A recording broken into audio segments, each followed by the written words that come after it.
Yes. This film is layered. I love this excitement going. If only. Oh, no, my top 3 kills in this, right?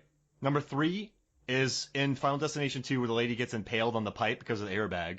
That just caught me off guard. I love that. That's a twofer as well, because you get the guy being diced up by the fence. Yeah, he gets cubed. And then you got my second favorite one is the gymnastics in 5. Yeah, so much setup.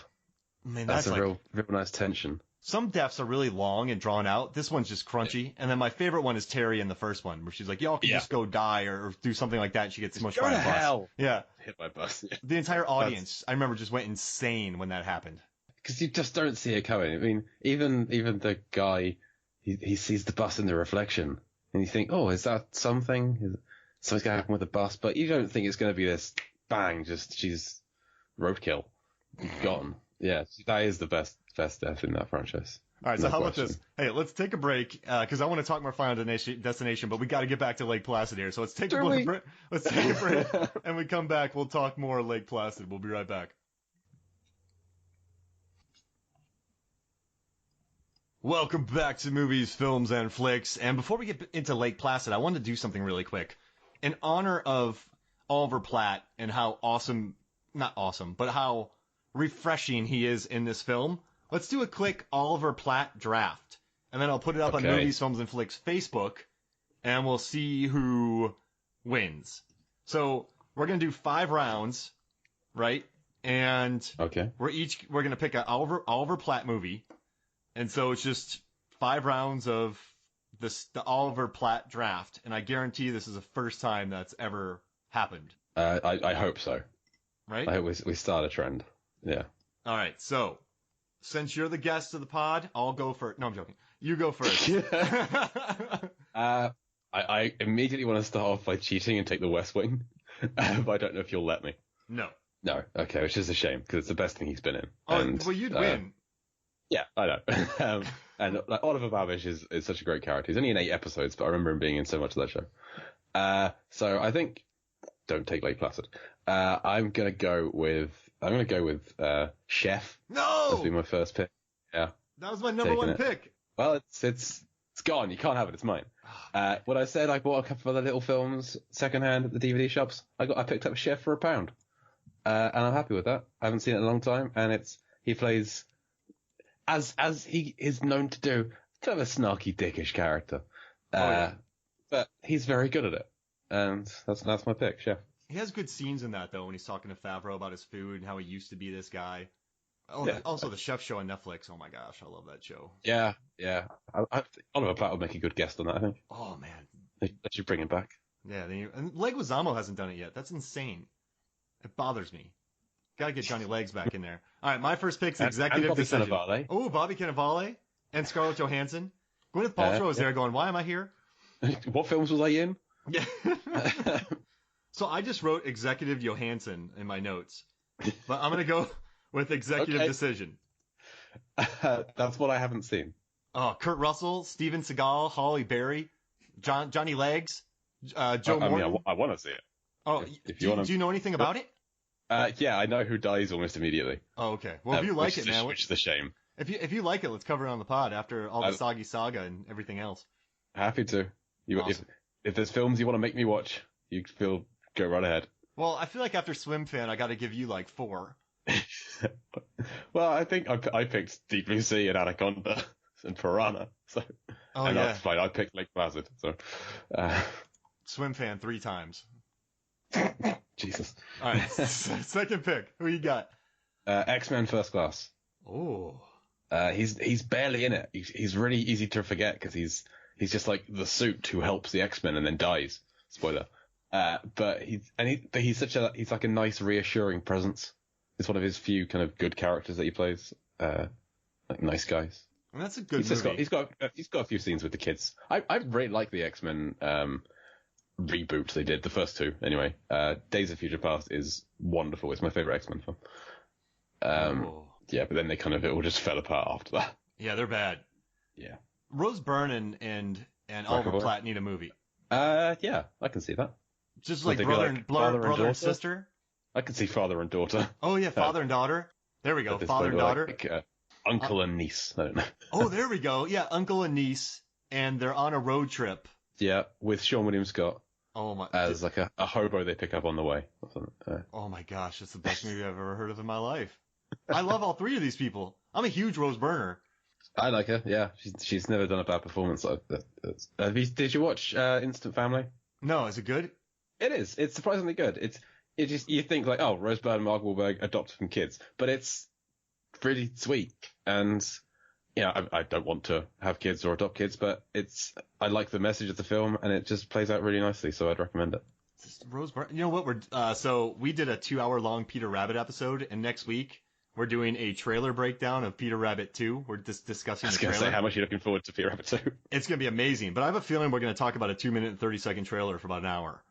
So I'm really, good. Yeah, I'm really looking forward to listening to it. It's going to be, that's, all right. That's one of our weirdest episodes we've ever done is that Peter Rabbit one. That was weird. And I'm looking forward to another one. All right. So my second pick, Ready to Rumble, which we've covered on the podcast before, where Oliver Platt is a wrestling champion who is helped by David Arquette and Scott Conn to become champion again. Okay. And his finishing move I haven't seen it, but I like the sound. He crowns people. He crowns people, hits them on the head. Yeah, that's his finishing move because he's the king. Yeah, I like it. That sounds fun. I can see Oliver Platt as a out of work wrestler. I can't see him as an in work wrestler. And that's another episode where the guest who was on it he couldn't say anything. So he's a huge wrestling fan, has a wrestling podcast, and does all this. He had nothing good to say about it, but I forced him to say nice things for half an hour, and he almost blew up. Well, thank you for not making me do that with Lake Placid. Oh, jeez Louise. All right, who's next? Who you got next? Who's your third pick? I'm gonna go with Dr. Dolittle. I think. All right. The Eddie Murphy one. Is he a voice in that? No, I think he's just like a friend. Oh. He's a fellow doctor. It's been a while since I've seen it. I remember enjoying this film as a kid. Got a great. Good cast, good voice cast as well, voicing some of the animals. For Eddie Murphy's fun, and yeah, Oliver Platt's just like a fellow doctor. He's got to do an operation on the tiger at the end. I think Oliver Platt assists. He's brought in, oh my god, you're operating on a tiger. Can I help? And he is forced to help. So that's my memory of Dr. Dolittle. That was very popular, and it got a sequel. I never saw the sequel. It did. It was on TV the other day. I'd never seen it before either. In the sequel, the bits that I saw, Eddie Murphy's trying to teach a bear how to be a better bear. Interesting. That's about all I saw. Did he succeed? The bear's trying to make. I think he must have done. It's a kids' film.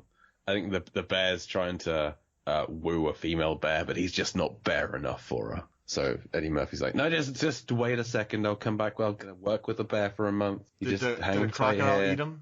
I think that might be in the part 3. They would have cut that bit out of the second one. I think that's when it goes a little bit R-rated. Is when the crocodile starts eating the talking bear. Oh, I like that. All right, so my next pick's The Three Musketeers, the Disney movie, where get this, Charlie Sheen, Kiefer Sutherland, and Oliver Platt are the Three Musketeers.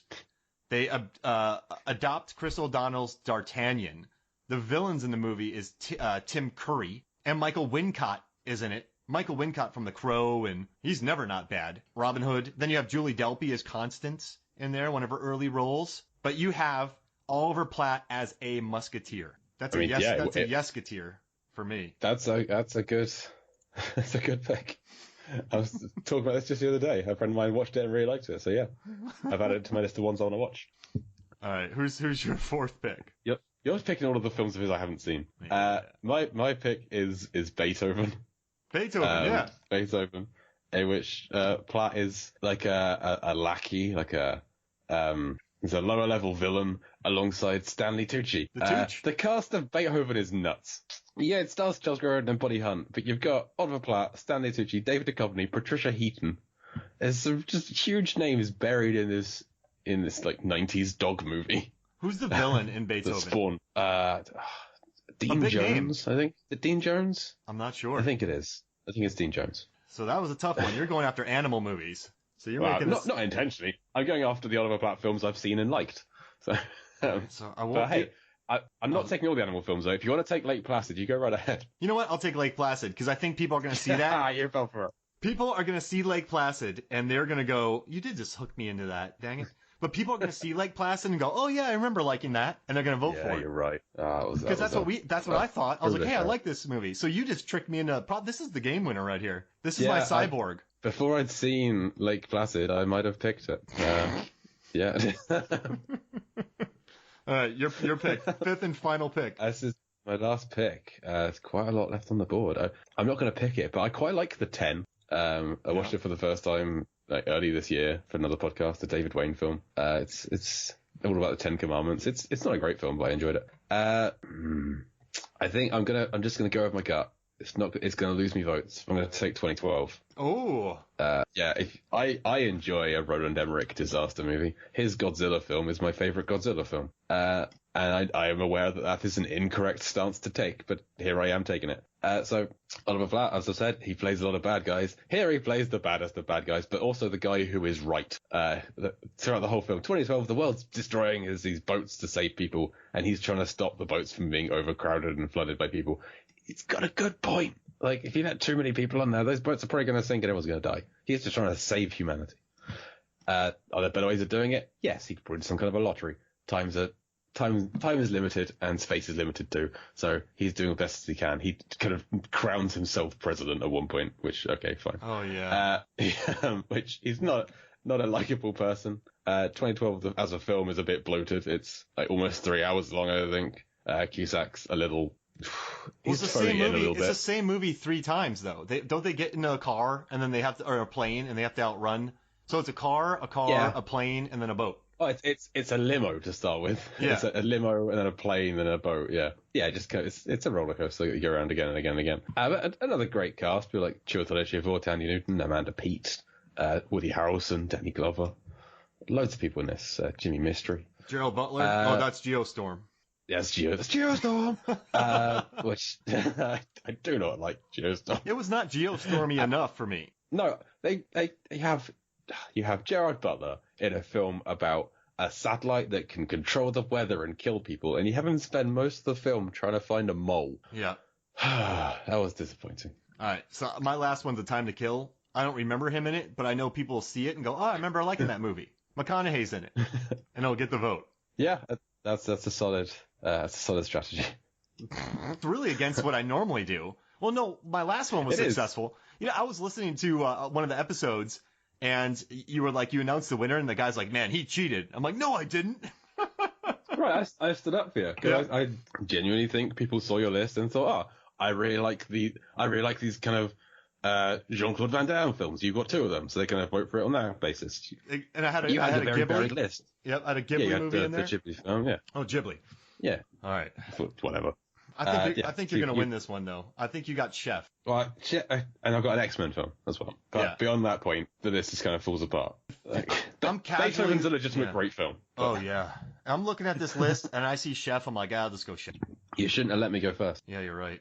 You should have let me take the West. You should let me take the West Wing, because then people would have seen that as cheating and not voted for me, and voted for your team, which would have then had Chef on it. Well, I'll let you have West Wing if I can take Fargo. I mean, yeah, I'll allow that. All right, then we'll add 6. Okay. And that just sealed the deal for you. But Fargo is very good as well. Yeah. One of my favorite shows recently. So I'm going to bury the West Wing between Dr. Dolittle and Beethoven. So I'm going to start your list with... I mean, it was my first pick. If people are listening to this, it was my first pick. I'm going to start your list with 2012. And then go to Dr. Dolittle. Yep. And then do West Wing, and then Beethoven, and then Chef. No, if I bury Chef on the bottom, people will see it. So I'll end with... No, I'll do an order. I'm joking. I'm already plotting out evil things. Doesn't matter what order you put them in, I'm still going to win.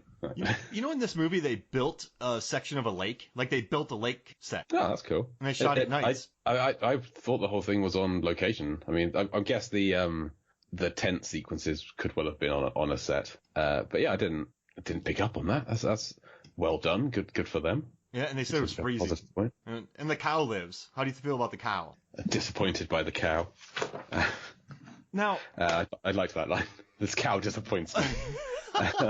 Oh yeah, the cow didn't want to do anything. That made me laugh. That was a good bit. Well, there's already a set method for feeding this crocodile, which is you have a cow stood by the edge of the water. So when they try to attract the crocodile, they don't do that. They put it in this winch and they hover it, and it doesn't do anything.